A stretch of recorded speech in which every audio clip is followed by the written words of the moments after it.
End of round number 4. Well, this is HBO's Boxing After Dark, a triple header. We got things going with one of the local stars, Robert Guerrero, in the ring against Daal Jordan from Indonesia. Declared a no decision because in round number 2, you see accidental clash of heads right there. And opening up a bad cut on Guerrero's eye, telling to referee John Shorley that he couldn't see, the blood was kind of dribbling in. And he said he couldn't see, so it's a no decision. Then, well, remember this name, 22-year-old Victor Ortiz against Mike Arnaudis. In a step up in class for Ortiz, but it was Ortiz showing all the class. Left hand right there. And round number 2, landed a right hook to the ear, then the uppercut, and the referee stepped in and stopped that one in round number 2 as Victor Ortiz continues his domination with his 19th stoppage.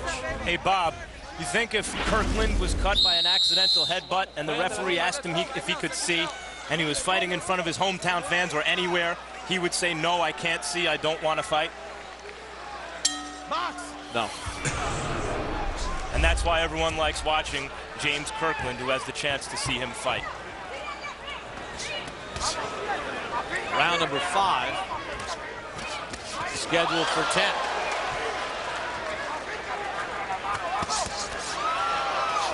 A lot of swelling under the right eye of Ortiz. It's starting to close. Counter right hand from Ortiz, but Kirkland doesn't seem, by Julio. I was thinking of Victor Ortiz because he landed some blistering shots, but Kirkland doesn't seem deterred at all when he gets hit. No, Julio's having trouble seeing out of that right eye.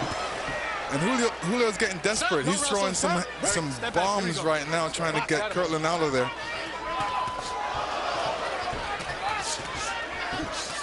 Julio is physically strong.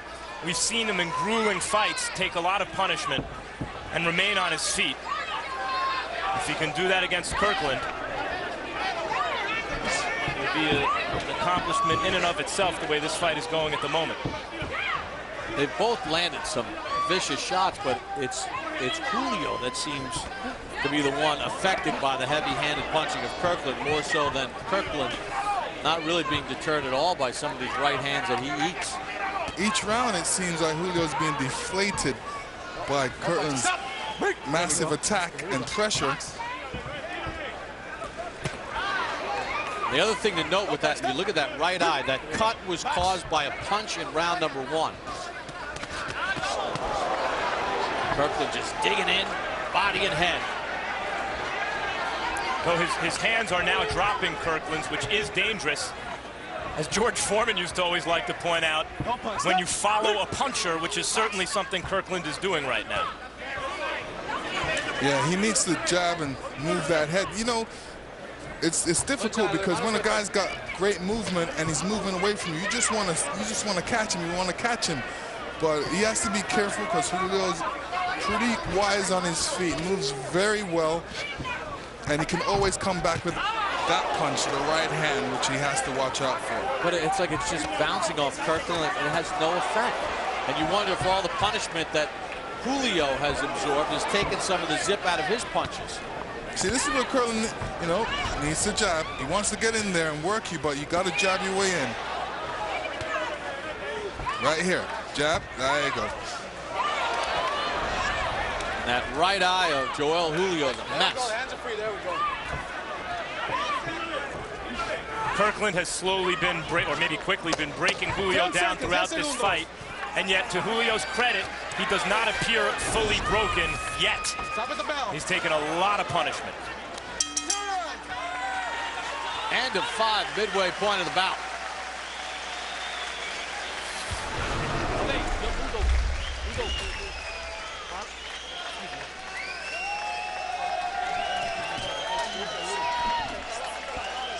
He's bringing his hands down. Now, lean back, bring your hands down. You know he was coming in like a lion. You knew that. Come on, but he slowed down too.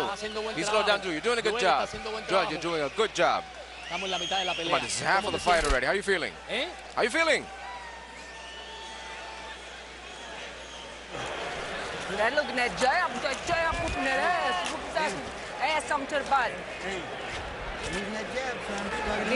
give me a little bit when you goes in, have the elbows in like a Randy, and shoot, boom, to the body.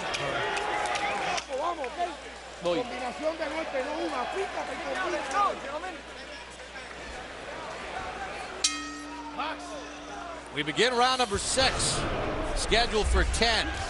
Joel, Julio, and James Kirkland. Remarkably, nobody's been down.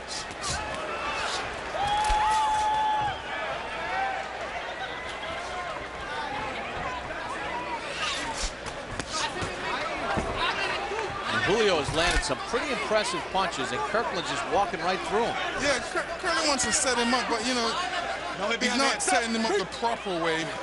That's because he has nothing to fear from Julio right now, but...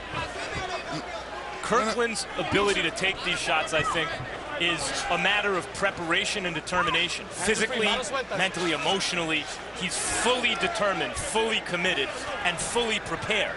Another fighter maybe doesn't take the shots the same way.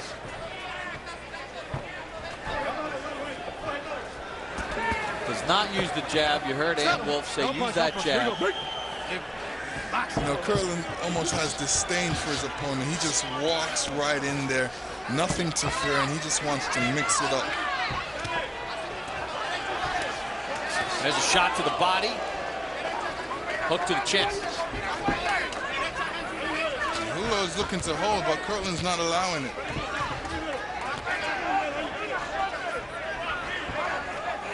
That right eye of Julio has tasted a lot of left hands from James Kirkland. Here we go. Good body shot by Julio, but Kirkland charges forward. Great right hand by Julio. Snaps back the head of Kirkland.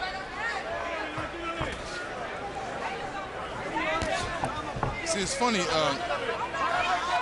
Julio throws a good right. You know, that's all he has to do is throw that right hand, back up and throw a right hand, and Kirkland is coming into it.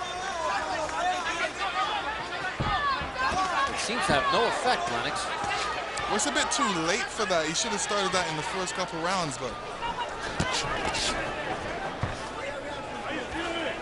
He tried it a couple times, and even though I think Julio thought he was prepared to the level of aggression and pressure that Kirkland would put on him, I don't know if it's possible to prepare for this level of pressure. Body work from Kirkland with both the left and right hand. Hands are free, there we go.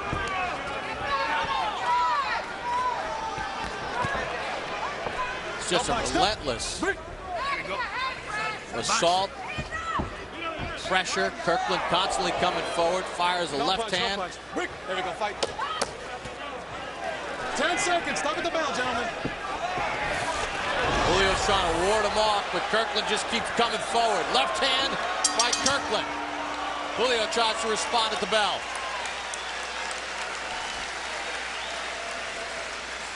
I know if I was Julio's corner, I'll take a good look at him. Go ahead, Dwayne. Breathe, breathe. Yeah, that's what I thought.